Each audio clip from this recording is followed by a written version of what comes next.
Hola, bienvenidos una vez más a Enganchando Lectores.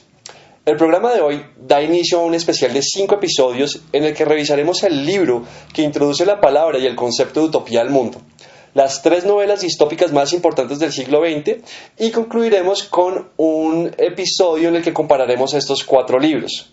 Por supuesto, estamos hablando de Utopía, de Tomás Moro,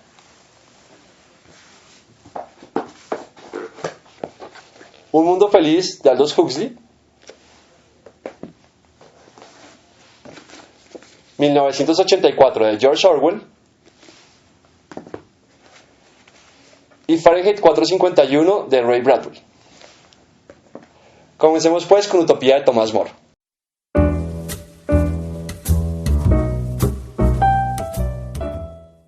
Tomás Moro vivió en la Inglaterra del siglo XVI bajo el reinado de Enrique VIII. Fue un avesado abogado, político, teólogo, filósofo y escritor, y entre 1515 y 1516 escribió y publicó Utopía, una obra que constituye de manera disimulada una profunda crítica al statu quo de la época. La obra es un relato de viaje imaginario, en la que su personaje principal, Raphael Hitloday, describe a sus amigos el descubrimiento que ha hecho de la isla de Utopía por allá en el Nuevo Mundo, al separarse de uno de los viajes dirigidos por Américo Vespucio.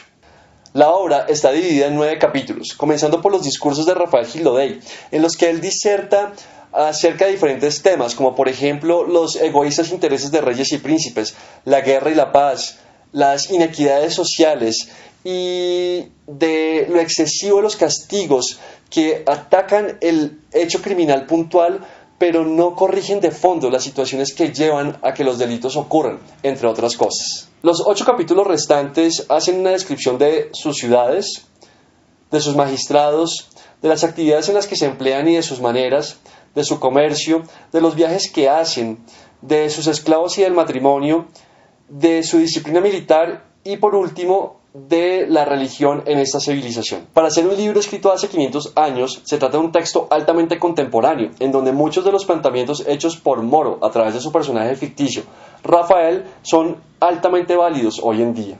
Lo primero que hay que decir es que tal vez la sociedad propuesta por Moro es de corte socialista, en donde el Estado interviene activamente en la vida de sus ciudadanos, todo en aras de la felicidad y el bienestar. Del mismo modo, propone casi que una pérdida de la identidad, pues con la intención de evitar que los unos envidien a los otros y en aras de la practicidad, todas las personas visten igual. En este orden de ideas, también propone la inexistencia de la propiedad privada y restricciones en la movilidad de las personas con la aparente intención de evitar el desbalance productivo de las ciudades. Como todos sabemos, históricamente los regímenes de este corte han fracasado. Primero, porque normalmente los que gobiernan no se contentan con lo mismo que los demás y por tanto oprimen para nunca bajarse del poder. Y segundo, porque la identidad del individuo siempre se pone de manifiesto entre las masas. Pero Moro, tal vez previendo la pérfida naturaleza del hombre, contiene este problema en su obra, proponiendo una incipiente forma de democracia, en donde el príncipe, aunque elegido de por vida, puede ser depuesto de sospecharse tiranía. Del mismo modo, propone una labor muy activa de fiscalización, en la que intervienen todos los magistrados y el pueblo si así lo amerita, poniendo claramente de manifiesto que es el gobernante el que se debe a los súbditos y no al contrario. Algo que me parece muy curioso de esta propuesta es lo adelantada que estaba a su tiempo, pues debemos recordar que Moro escribió esta historia en una época en la que el gobierno reinante era la monarquía por derecho divino. Los ciudadanos de Utopía se emplean en diferentes oficios según sus gustos y habilidades. Sin embargo, todos tienen conocimiento de la agricultura y cada 2 años los habitantes de la ciudad van para el campo y los del campo van para la ciudad. Este punto en particular me gusta porque aunque estamos hablando de una época en la que las comunidades eran principalmente rurales, pareciera que el autor tuvo la suficiente lucidez para entender que si una nación quiere prosperar, debe primero asegurar su capacidad de autosatisfacer sus necesidades de alimentación y materias primas para luego sí migrar a formas más sofisticadas de mercado. Justamente esa independencia obtenida en un sector agropecuario fuerte los pone en una situación ventajosa al momento de comerciar con otras naciones, pues es muy poco lo que requieren de ellas. Del mismo modo, sus producciones superabundantes presionan a la baja los precios de las mercaderías. Ya al interior de Utopía no existe el comercio, pues todos trabajan para todos y lo que se hace es que disponen en centros comunitarios de alimentos, materiales, etcétera, para que cualquier ciudadano tome lo que requiere y satisfaga sus necesidades. Como todos disponen de todo en los centros comunitarios, ningún habitante de Utopía se siente impulsado a acaparar y atesorar. Una posición que se encuentra en este libro y que una vez más me parece muy avanzada para la época e incluso me atrevería a decir que es avanzada para la nuestra, es la que presenta en cuanto a la enfermedad y la muerte. Los ciudadanos de Utopía se ocupan de sus enfermos con todo el amor y dedicación que son posibles.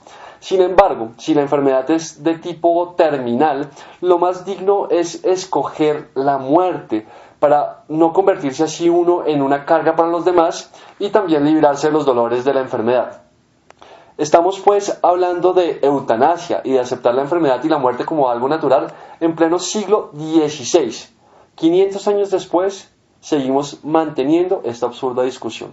La obra es tan avanzada a su tiempo y al nuestro que incluso propone que los novios y futuros esposos deben verse desnudos antes de contraer nupcias, porque no tiene ningún tipo de sentido embarcarse en algo que es para toda la vida sin antes conocerlo completamente.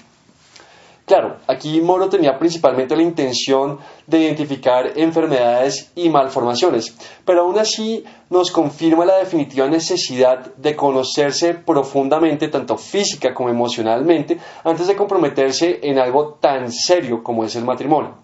Aunque esto ha mejorado en nuestros días, aún continúa siendo motivo de discusión en nuestras sociedades.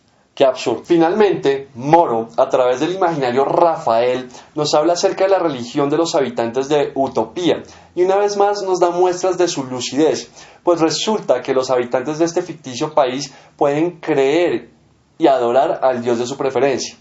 Claro, Moro siendo católico nos habla de un grupo que adora a una única fuerza creadora y dadora de vida, haciendo alusión al cristianismo. Sin embargo, habla de tolerancia y respeto entre las diferentes creencias y también menciona que en Utopía no se castiga a aquel que cree en algo diferente, sino a aquel que busca por la fuerza imponer sus creencias. En resumen, a pesar de tratarse de un libro escrito hace 500 años, se trata de una obra maravillosa.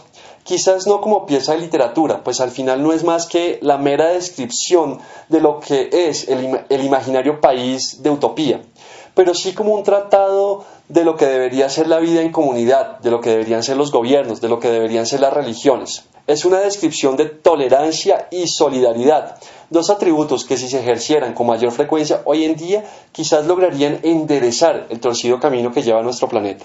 Con esto hemos concluido la revisión de Utopía, un mundo ideal, una cara de la moneda. Con las próximas entregas veremos los mundos distópicos y comenzaremos con Un mundo feliz de Aldous Huxley. Nos vemos en la próxima. Un abrazo.